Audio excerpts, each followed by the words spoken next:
This week on Vancouver Real, we have cannabis historian and author Chris Bennett.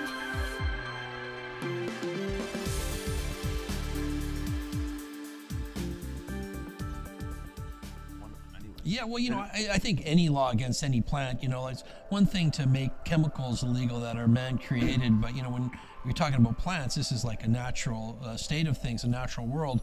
And when you're talking about a plant like cannabis, you're talking about a plant where we've been using it for tens of thousands of years, according to the latest it's debatable research. Whether cannabis itself has killed a single person. People have died well under its effects, in accidents and things like that. But as far as in terms of overdosing and overconsumption, there's no real evidence that that's even taken place. Soma is this ancient Vedic plant and drink and god that was referred to in the Vedic writings, which led to the Indian religions, and it was also referred to under the name Hayoma in the Persian writings of the Avesta. And that's because the Persian religion and the Indian Vedic religion come from an earlier identical source via their Indo-European roots. The Chinese name from cannabis, huma, is very similar to this Indo-European term that was used in Persia, Hayoma.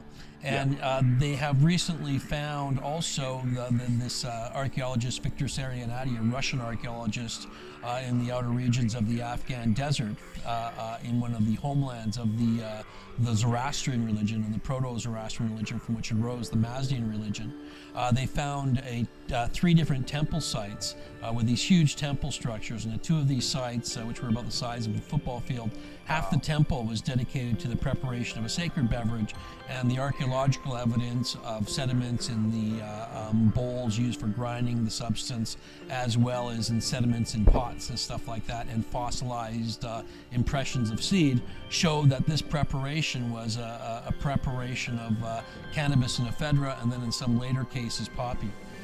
So details on how soma is prepared by being ground and mixed with water or milk are identical to the way that cannabis is prepared in India to this day in the drink bhang, for instance, which is the popular drink of the Indian god Shiva.